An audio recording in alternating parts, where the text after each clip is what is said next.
The Arizona sun was a hammer, beating down on the cracked, thirsty earth. In this furnace, a lone Apache warrior named Hakan rode toward the hazy sanctuary of the Chiricahua Mountains. His face was a map of the land itself, etched with battles fought and losses buried in silence. This ride home was a ritual, a communion with the desert spirits and the profound emptiness that had hollowed out his chest. But then his horse stopped, a sudden, rigid stillness. Its ears pricked forward like daggers. And there, amidst the sagebrush, was a sight that defied all logic. A scene so bizarre it felt like a fever dream. He saw a little girl devouring a rabbit carcass. She was no older than 7, with hair the color of a dying sun. She was crouched over the raw, bloody remains with a ferocity born of pure starvation, tearing at the flesh with her small teeth. Survival in this land wore a brutal face, but this was different. This was a desperation Hakan had only seen in the eyes of cornered wolves. She was not of his people. Her eyes, when they finally flickered up to meet his, were the piercing blue of a storm-brewing sky. Her skin, caked in dirt and blistered by the sun, was unnaturally pale beneath the grime. A younger warrior, a man whose heart was not yet a graveyard, might have seen an intruder, the seed of an enemy. But Hakan, looking down from his horse, saw only a child's soul on the verge of being extinguished. He saw a life clinging to the edge of the world with bloody fingernails. The scent of sage and hot dust filled his lungs, a smell that had always meant home, but now it was tainted with the coppery tang of what this child had been forced to do to survive. He was a guardian of ghosts, his own included, and he knew in that instant that his journey was no longer his own. There was a time when his world wasn't defined by this crushing silence, a time when it echoed with the warm, honeyed laughter of his wife, Neol, and the clumsy footsteps of his young son, Goen. They were his sun, his moon, his entire sky. But the world was changing, turning on an axis of greed and iron.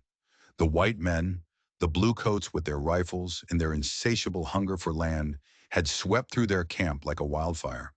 Hakan remembered the chaos not as a battle, but as a maelstrom of smoke that choked the sky in the cold metallic ring of steel that silenced the songs of his people forever. He had fought with the fury of a whirlwind, but in the end he had lost everything that mattered. He had survived, but the part of him that knew how to hope, the part that understood love and trust, had been left to burn in the ashes of his former life. Since that day he had become a man of shadows and stone, his sorrow a blade he kept honed to keep everyone at a distance.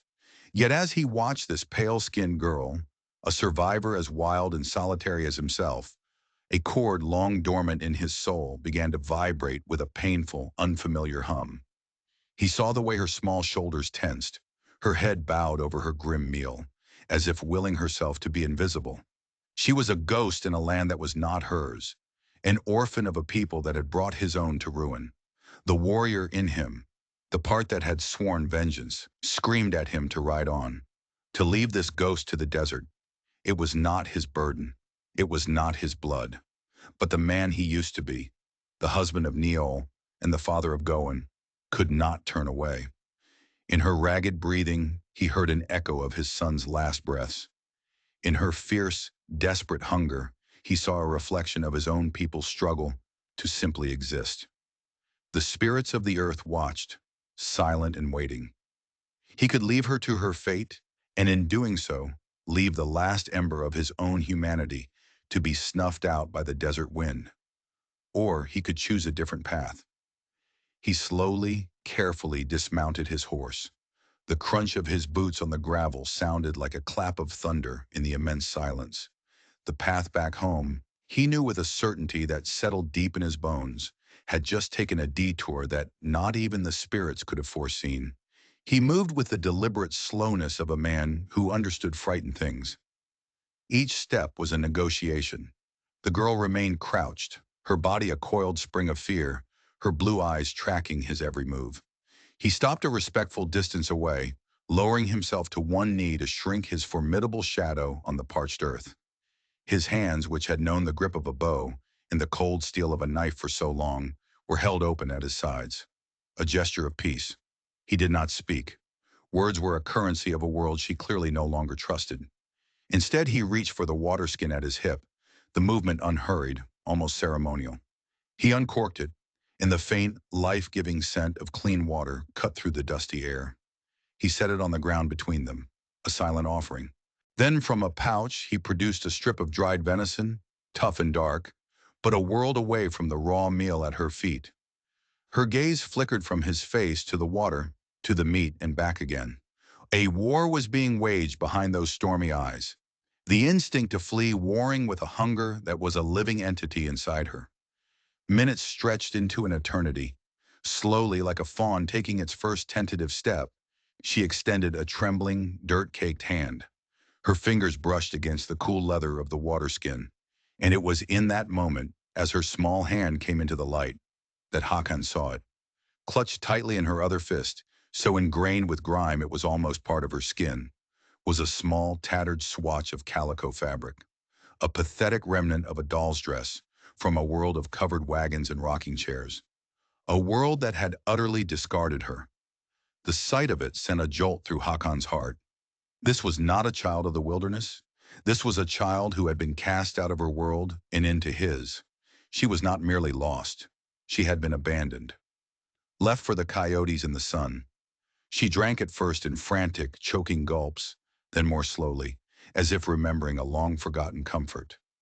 She devoured the jerky with the same focused intensity, but the wildness in her eyes softened, replaced by a flicker of something more human. Exhaustion. Hakan remained still, a statue of patience. He saw the story now, not in words, but in the geography of her small, wounded body. He saw the faded bruises on her arms, shaped vaguely like fingers. He saw the terror that flashed in her eyes when his shadow had first fallen upon her, a fear of men that had been learned, not instinctual. He gestured a slow sweep of his hand toward the east, a silent question. Where? She flinched, pulling back into herself. Her only response was a violent shake of her head, her gaze darting toward a low-lying, barren stretch of hills, a place known to his people as a den of vipers and desperate men searching for yellow rock. Whiskey Creek. The name tasted like poison in his mind. The truth settled upon him, not with the heat of anger, but with the cold, heavy certainty of a winter stone. Her own kind, the very people who had taken everything from him, had done this to one of their own. They had deemed this small life worthless. In that moment, a profound shift occurred within Hakan. His grief, for years a solitary, inward-facing storm, turned outward. It became a shield. He looked at the girl, no longer seeing the pale skin of his enemies. He saw Goen, his son, lost in the wilderness. He saw every Apache child whose future had been stolen by the blue coats. He saw the ultimate innocence betrayed not by the harshness of the land, but by the casual cruelty of men. An oath formed in the silent chambers of his heart, a promise made not to the heavens, but to the spirits of his own dead. This child would not be forsaken again. His purpose, which had died in the fire of his village, was reignited by the flicker of life in this one small soul. He would be her guardian. He would be her mountain. He rose to his feet, and this time she did not shrink away. She watched him, her breathing evening out. He walked to his horse, murmuring to it in the low, guttural tones of the Apache language, a sound of reassurance. He then turned back to her and extended his hand. It was no longer a peace offering, but an invitation. She hesitated for only a second before placing her tiny, grimy hand in his. The contact was like a lightning strike, a bridge built across a chasm of blood and history. With a gentleness that belied his strength, he lifted her from the ground. She was weightless, a bundle of bones and resilience. He swung himself into the saddle, settling her in front of him, her small back resting against his chest. The world lurched, shifting on its axis. His journey was no longer a pilgrimage to the past. He had gathered up the ghost of a forgotten world, and by placing her before him, he had placed her future directly in his path, a fragile flame he was now bound to protect from the wind. The ride into the Chiricahua Mountains was a journey into another world. The oppressive furnace of the desert gave way to the shadowed sanctuary of the canyons. The air grew cooler, scented with pine and the promise of hidden water. For Hakan, it was a familiar pilgrimage. For the small girl, it was an entrance into a place she could never have imagined. As they neared the rancheria, The sounds of life reached out to greet them. The rhythmic thud of women grinding corn, the distant laughter of children at play. It was the sound of a people holding on.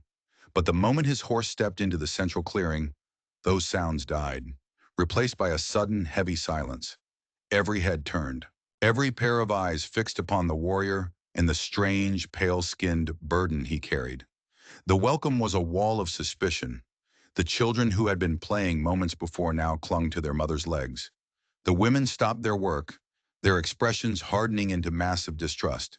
The men gathered near the fire rose slowly, their hands moving closer to the knives at their belts. They did not see a helpless child. They saw the face of the invaders, the ghost of the blue coats, a symbol of the sorrow that had visited nearly every family. The girl, Lydia, buried her face in Hakon's shoulder. He dismounted, lifting her down but never letting go of her hand. His gaze swept across the clearing, not with defiance but with a calm, unshakable resolve, a silent declaration. She is with me. She is under my protection. He began to walk toward his wickiup, a simple dwelling of brush and hide. Each step was a challenge to the silent judgment surrounding him. It was then that a figure stepped forward to block his path. An old woman named Tassa. Her face was a roadmap of wrinkles, each one telling a story of loss. Her own son had fallen in the same raid that had claimed Hakon's family. Her grief was a fire that never ceased to burn. Her voice, when she spoke, was like the scraping of stones. She questioned what madness had possessed him. She accused him of bringing a viper into their midst, a creature that would surely grow to bite the hands that fed it. She said he was disrespecting the memory of his own wife and son. Hakon stood firm, his face impassive. But as Taza's tirade continued, her furious gaze dropped to the small child hiding behind Hakon's leg. Her eyes landed on the filthy scrap of calico clutched in Lydia's fist. And in that moment, everything changed. The old woman's anger faltered. A flicker of confusion crossed her features. The pattern on the cloth, a faded series of small, repeating flowers, seemed to snag a thread in her memory. She fell silent, her expression shifting from raw hatred to a deep, troubled uncertainty. She spoke again, but her voice was different, softer, laced with a tremor of awe and fear. She reminded the onlookers of a prophecy from a shaman long since past, a vision that a child with sky-colored eyes would be brought into their camp by a grieving warrior. The vision was a double-edged blade. The child was to be a test from the Great Spirit, a sign that would lead either to a devastating new sorrow or to the beginning of a long, difficult healing. Tassa did not offer a welcome, but her words had changed the air. This was no longer just Hakon's strange decision. It had become a matter of spiritual consequence. Hakon continued to his dwelling, leading Lydia inside. The interior was sparse, holding only a sleeping mat, a few clay pots, and the lingering scent of solitude. He gave her a clean deerskin blanket and a bowl of warm corn stew. For the first time in what must have been an eternity, she was warm, she was fed, and she was safe. But the sounds from outside, the low, urgent tones of his people arguing, were a constant reminder that this sanctuary was fragile, conditional. The debate raged for hours. Finally, a young boy appeared at the entrance. Hakon had been summoned. The elders were waiting. He left Lydia wrapped in the blanket, her eyes wide with a fear he could not soothe, and walked back into the heart of the camp to face the council. The chief elder, a man whose wisdom was as deep as the canyons, sat by the central fire. His face was stern, but his eyes held a flicker of understanding for the warrior who had lost so much. He allowed Hakon to speak. Then he listened to the others, voices filled with pain, anger, and a justifiable fear for their survival. They spoke of dwindling food supplies, of fresh graves, of the treachery that always followed the arrival of the white man. When all had been said, a heavy silence fell. The chief delivered his judgment. His voice was not loud, but it carried the weight of absolute authority. He acknowledged that compassion was a sacred Apache virtue, but the survival of the people was a duty that superseded any one man's heart. He looked directly at Hakon, his gaze unflinching. The warrior's heart was his own to command, but the safety of the tribe was his to protect. The girl would be permitted to stay, to shelter under Hakon's blanket for the turning of one moon. During that time she was to be tested. She had to prove she carried a spirit that could live in harmony with the people. Should she fail, should she prove to be a curse or a source of conflict, Hakan himself would be the one to return her to the desert. His act of mercy had now become a trial for both of them. The turning of the moon began. For Lydia, it was a month-long trial by silence. Her world, once defined by the terrifying emptiness of the desert, was now confined to the watchful perimeter of the Apache camp. Hakan became her guide, her only bridge. His lessons were not spoken in a language she could understand, but were taught through the earth itself. He led her into the whispering pine forests, his finger pointing to the reddish bark of a tree whose sap could soothe a wound, then to a nearly identical one whose touch would raise blisters. He taught her to walk without sound, to place her feet heel to toe, to become a smaller part of the landscape. At first she was clumsy. Her feet, softened by shoes she no longer possessed, were tender on the rocky ground. She mistook bitter roots for edible ones, but she did not cry or complain. In her was a core of pure, unyielding resilience. Hakan would watch as she fell, as she failed, and as she got back up, her jaw set with a determination that he, a warrior, could not help but respect. She was learning not just to survive, but to belong. Slowly the ice began to thaw.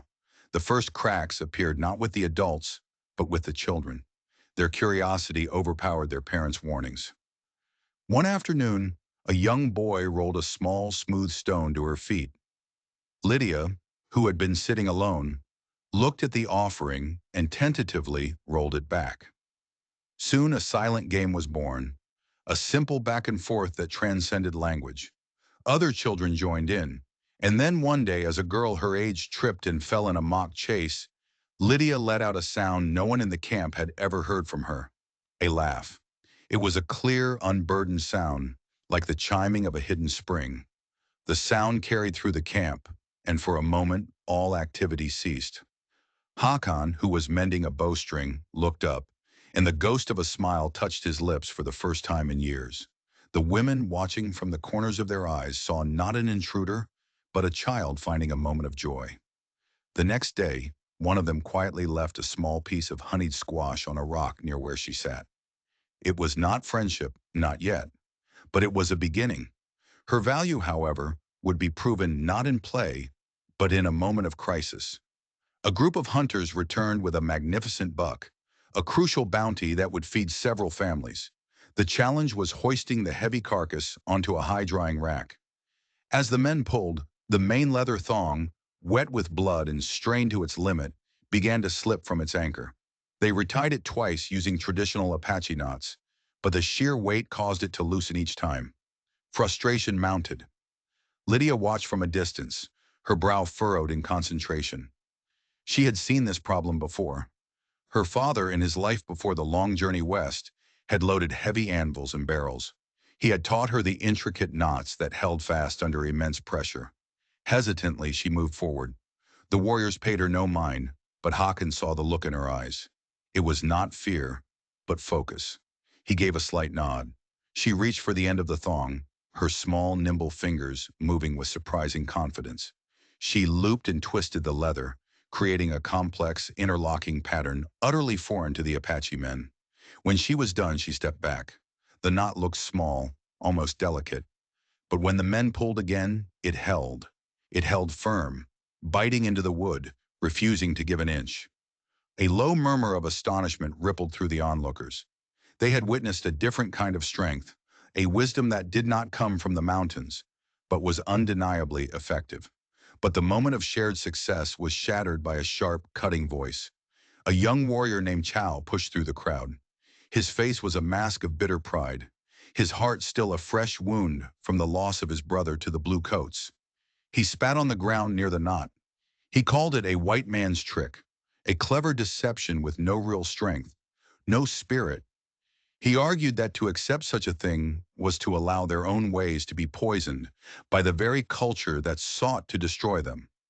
The respect Lydia had momentarily earned curdled back into suspicion. To prove his point, to reassert the superiority of their traditions, and expose her as a weak and unworthy outsider, he issued a public challenge. His voice rang out across the clearing for all to hear. He pointed a rigid finger toward a high, sheer cliff face that overlooked the camp, where a hawk, a sacred bird, had made its nest. If the girl wished to earn her place, she would prove it not with clever finger tricks, but with Apache courage. Before the sun rose again, she was to climb that cliff and retrieve a single feather from the edge of the hawk's nest. It was a death sentence disguised as a trial, a test of strength so difficult that even a seasoned boy would likely fail. The camp fell silent, all eyes turning to the impossible cliff, and then to the child who now stood at the mercy of a warrior's unyielding hatred. A cold, gray light preceded the dawn, painting the formidable face of the cliff in shades of shadow and stone. The camp was awake, a silent congregation gathered at the base of the monolith. This was more than a test. It was a public spectacle. Sal stood with his arms folded, his expression a hard mask of certainty. He had designed this trial to be failed. Hawkins stood apart, his face carved from the same granite as the cliff, but the tight clenching of his fists betrayed the storm raging within him. He was forbidden to interfere. This was Lydia's mountain to climb, or to be broken upon. And then there was Lydia, impossibly small before the vertical expanse of rock, a wisp of a thing. But as she looked up, her gaze was not one of terror. It was one of intense, unwavering focus. She did not begin her ascent with a burst of desperate energy.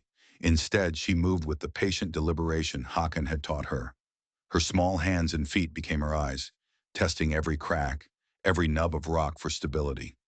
She did not take the direct route. She moved laterally like a spider, mapping a path of greatest resistance, her progress painstakingly slow but steady. The crowd below watched in a tense, shared silence. Their initial skepticism began to mingle with a grudging awe. She was not using strength, she was using her mind. Above her, the mother hawk circled, its piercing screeches echoing through the canyon, a constant threat. Several times her foot slipped, sending a shower of pebbles cascading down, causing a collective intake of breath from below. But each time she held on, her small fingers digging into the rock, her body pressed flat against the stone until the danger passed. She reached a point halfway up where the rock became smooth and unforgiving, a sheer vertical wall. There were no more handholds, no more cracks. It was the end. A low murmur went through the crowd. Kao allowed a grim, triumphant smile to touch his lips. This was the barrier he had known she could not pass. From the ground it appeared she was trapped, her journey over. Hakon's heart hammered against his ribs. But Lydia did not look down. She did not give up. She remembered Hakon's lesson by the stream. The straightest path is not always the true one. Look for the signs others miss.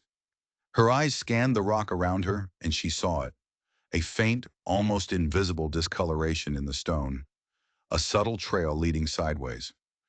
Following it, she discovered a series of small, eroded notches. Too small for a man's boot, but just big enough for her. They were ancient, man-made. Following the hidden path, she pulled her exhausted body over a sharp outcrop and disappeared from the sight of the camp below. A gasp rippled through the crowd. For a terrible moment, they thought she had fallen. She had not fallen. She had found a narrow hidden ledge, a secret resting place, and there, just above her, was the hawk's nest. A single perfect tail feather, dislodged by the wind, lay right on the precipice, a simple prize for an impossible journey. But as she reached for it, her fingers brushed against something else, tucked deep within a crevice. It was a small object carved from wood. She pulled it free. It was a horse, crudely but lovingly shaped, its surface weathered and bleached by years of exposure. It felt important, a remnant of a story she did not know. A deep sadness emanated from the small object. She clutched it in one hand, the feather in the other, and began her perilous descent. When her feet finally touched the ground, a wave of exhaustion washed over her, but she did not falter. The crowd parted for her, their faces a mixture of disbelief and profound respect. She had done it. She walked past the chief elder, past Hakan, and stopped directly in front of Chow. She opened one hand, revealing the feather. A collective sigh of release and wonder swept through the camp. She had met the challenge, but she was not finished. She then opened her other hand, revealing the small, weathered horse. Cow's eyes locked onto the carving, and the world seemed to stop. The sneer, The anger, the bitter pride, it all evaporated from his face like a puddle in the noonday sun, replaced by a raw, staggering wave of grief so powerful it was a physical blow. The air grew thick with the ghosts of memory. That carving was not just a piece of wood. Chow had carved it himself many winters ago for his younger brother, a boy who had fallen from that very cliff, trying to prove his own strength. The boy's body was never recovered from the deep crevices below, and Cal's heart had been a stone of guilt and rage ever since. He took a single unsteady step forward. His hand, which had been clenched in a fist of animosity moments before, was now trembling, open, and vulnerable. He did not reach for the feather, the symbol of her victory. He reached for the little wooden horse, the symbol of his own devastating loss, now returned to him by the very person he had tried to destroy. The day after the climb, the world was remade. A palpable shift had occurred in the spirit of the camp. Lydia was no longer the pale-skinned ghost. She was now the Hawkchild, the girl who had climbed the sky and returned with the ghost of a lost boy in her hand. The suspicion in the eyes of the people was replaced by a deep and solemn respect. Her trial was over. She had carved her place into the face of the mountain itself. This new acceptance was a quiet, gentle thing. The women who had once turned their backs now beckoned her over, their calloused hands patiently guiding her smaller ones in the art of grinding corn or threading a porcupine quill. The children no longer treated her as a curiosity, but as one of their own. The most profound change was in the quiet space of Hakon's own world. The bond between them, forged in the desert and tested by the mountain, now settled into the comfortable rhythm of family. He began to teach her the Apache words for sky, for water, for hawk. In the evenings, he would sit by the fire carving, and she would sit beside him, a silent companion. One night, he presented her with a small flute carved from river willow. Soon, a simple, haunting melody began to drift through the camp at dusk. For Hakan, that sound was the first spring rain on the parched desert of his heart. As for Cal, his animosity was gone, replaced by a brooding, hollowed-out silence. One morning, Hakan found a single, perfectly polished agate stone, a traditional Apache offering of respect, left just outside his wickiup. It was an apology written in stone. The final piece of the puzzle, the one that would lock their destinies together forever, was revealed by the old woman, Taza. As she was tending to the last of the fading scrapes on Lydia's arms with a soothing herbal poultice, her fingers traced over a small, puckered scar on the girl's forearm. Her expression grew distant. She called Hakan over and asked about the mark. Lydia, seeing their concern, conveyed through gestures a fractured memory of a time when her whole family had been sick, a time of fever and weakness in the wagon, long before she met the cruel men at Whiskey Creek. Taza's face grew grim. She began to speak of a fading pox that had swept through a small, peaceful settlement of white traders a few years past. She told a story Hakan had tried to forget, of how his own wife Neol, a woman whose compassion knew no borders, had gone to that very settlement with medicine, trying to help the sick, even as others warned her to stay away. Neil had caught the sickness herself. It had not killed her, but it had left a weakness in her lungs, a vulnerability that had stolen her strength when the soldiers finally came. The truth descended upon Hakan with the weight of a mountain. Lydia was not just a random child of his enemies. She was almost certainly the last survivor of the very people his wife had tried to save. His act of mercy in the desert was not a beginning, but a continuation. He was finishing a story of compassion that Neil had started. In that moment, he felt a profound sense of peace. The world, for all its cruelty, had a hidden pattern, a sacred geometry he was only now beginning to understand. His journey was not about vengeance. It was about redemption, and this child was his path. This newfound calm settled over the entire camp. For a few precious weeks, there was a sense of wholeness, of healing. One evening, as the sun bled orange and purple across the western sky, Hakan sat with Lydia by the fire. The gentle sounds of the camp, the murmur of voices, the crackle of the fire, the distant notes of Lydia's flute played by another child, wove together into a symphony of peace. It was a perfect, fragile moment of home. And then it was shattered. A frantic shouting erupted from the edge of the camp. A young lookout came sprinting into the firelight, his chest heaving, his face slick with sweat and fear. He stumbled to a halt before the chief elder. He spoke of seeing men, 5 of them, not soldiers but white men with shaggy beards and rifles, making their way up the secret canyon path. They were moving with purpose, their eyes scanning the trail like wolves. They were prospectors, and they were heading directly for the rancheria. The past had come hunting. The sound of the lookout's warning was not a cry of panic. It was a spark on dry tinder. In an instant, the peaceful camp ignited into a silent, disciplined flurry of preparation. The air grew taut with the chilling quiet of imminent battle. Women moved with practiced urgency, gathering the children, including a terrified Lydia, and ushering them into cleverly concealed shelters dug into the canyon walls. The warriors of the tribe materialized from the evening shadows, their faces grim masks of determination. Hakan moved among them, no longer a solitary man lost in grief, but a vital part of a living defense. He drew his bow, its familiar weight a comfort, but his purpose was utterly new. He was not fighting for the memory of the dead.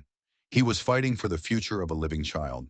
Alongside him, Chow took his position, the look in his eyes not of hatred, but of a shared burning resolve. The prospectors crashed into the clearing like a thrown rock into a still pond. There were 5 of them, bearded and grimy, their clothes reeking of sweat and greed. They were scavengers. Their leader, a burly man with a face like a gnarled root, bellowed a demand into the sacred quiet.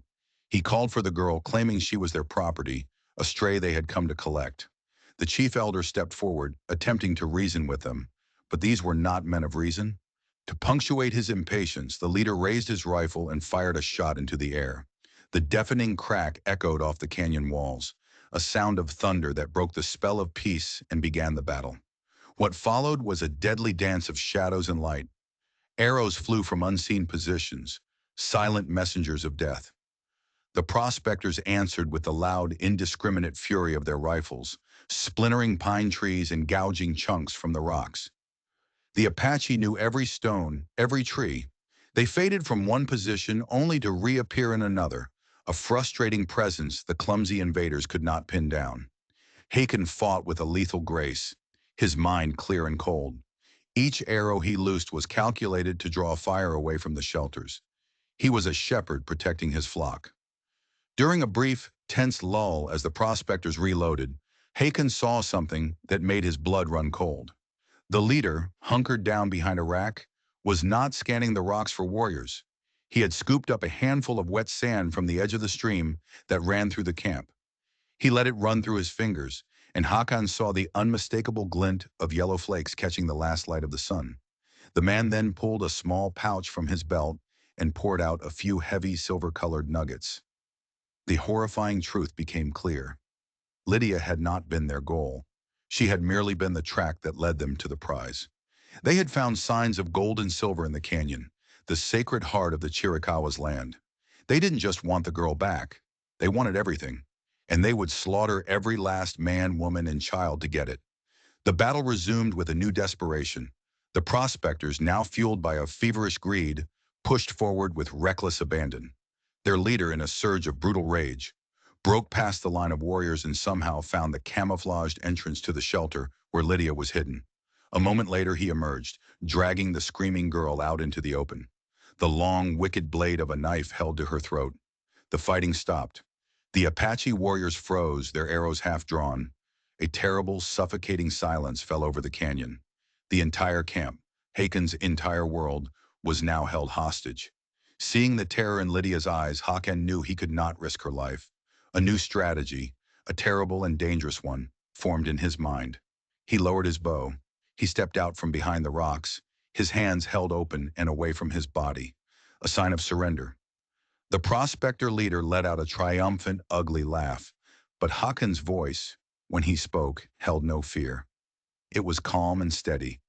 He told the man that the flakes in the stream were nothing, the toys of a child. He spoke of the true source, the mother lode, a vein of pure silver hidden deep in the treacherous Badlands, a place so secret they would die before they ever found it on their own. And then came the sacrifice. He offered to lead them there, just him and them, a personal guide to unimaginable wealth in exchange for the life of the child and the promise that they would leave this canyon and never return. The leader's eyes, gleaming with avarice, stared at Hakan, weighing the life of a single Apache guide against a mountain of silver. While Hakan stood willingly on the precipice, offering himself as a sacrifice to save the family he had just learned to love. The bargain was struck. Lydia was released into the arms of a waiting Taza, and Hakan, now a willing captive, led the five prospectors away from the sanctuary of his home. They journeyed east, away from the life-giving mountains and into the jagged, skeletal landscape of the Badlands. It was a place the Apache called the Land of Broken Teeth, a maze of sun-scorched rock spires and deep, twisting canyons where water was a memory. The prospectors, forced to abandon their horses, grew agitated, their initial triumph souring into suspicion and fatigue. This was a hostile, alien world. Their leader, his greed a burning fever, constantly shoved Hakan forward, demanding proof that this was not some elaborate trick. Hakan remained a placid, unreadable guide, his face giving away nothing of the intricate and deadly plan unfolding in his mind. He pointed to veins of glittering mica in the rocks, to mineral stains that meant nothing, feeding them just enough hope to keep their greed alive and their caution asleep. He was leading them not to a treasure, but to a tomb. What the prospectors could not sense was the oppressive silence of the place, or the way the very air seemed to vibrate with a tense, ancient energy. And they did not know that they were not alone. High above them, moving with the silent grace of a mountain lion along the canyon rims, was Kau. He had refused to let Hakan walk into the jaws of the beast alone. He carried his bow not for a direct assault, but to serve as a ghost, an unseen guardian. At a narrow pass, as the prospectors argued, a single heavy rock dislodged from the cliff above and shattered on the path just ahead of them. They saw it as a bad omen. They did not see Kau 100 feet above, lowering the branch he had used as a lever. He was a whisper on the wind, a shadow that unnerved their spirits and tightened the noose of Hakan's trap. After a day's march, Hakan led them into a deep box canyon, a natural dead end with sheer crumbling walls that rose hundreds of feet on three sides. At the very back, a rock face was laced with thick veins of iron pyrite, which glittered in the afternoon sun with the false promise of gold. Hakan stopped and with a sweep of his hand declared they had arrived. The sight of the glittering wall shattered the last of their discipline. They let out whoops of joy, their greed finally and completely blinding them. They scrambled toward the wall, scraping at the worthless rock with their tools and bare hands.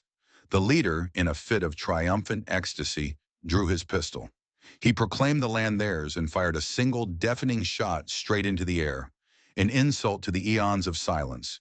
It was the trigger. The gunshot did not just echo, it multiplied, amplified by the unique bowl-like shape of the canyon, creating a deep, resonant vibration that shook the very foundations of the ancient rock. A low, guttural rumble began, a sound that came not from the air, but from the earth itself. High above, a fissure appeared in the cliff face, and then another. The prospectors looked up from their fool's gold, their joyous expressions turning to masks of horror. The rumble became a roar as an entire section of the cliff face gave way. A tidal wave of rock, stone, and dust, weighing thousands of tons, thundered down into the narrow canyon. Hakan, who had remained near the entrance and knew exactly where to go, scrambled behind a massive, solid rock formation that shielded him from the worst of the deluge. The prospectors were trapped. The avalanche consumed them, their final cries swallowed by the deafening roar of the mountain's fury. Their greed had led them to their prize, and the earth itself had become their tombstone. When the last rock had settled and a thick, choking cloud of dust filled the air, Hakan emerged. The landscape was irrevocably changed. The back of the canyon was now buried under a new mountain of rubble. The trap was sealed. He looked at the scene not with satisfaction, but with the somber weariness of a man who had been forced to unleash a terrible power. On a high ridge, silhouetted against the dusty sky, he saw the figure of Kau. The young warrior raised a hand in a solemn salute, a gesture of shared duty and brotherhood, before turning and vanishing back into the wilderness. The journey back was a lonely one. As he left the Badlands, Hakan found tracks in the sand. Two sets of footprints, stumbling and erratic, heading away from the Canyon of Death. Two of the prospectors had survived, likely those who had been near the entrance. They were weaponless, spirit-broken, and lost. They posed no immediate threat, but they were alive, and they carried a story.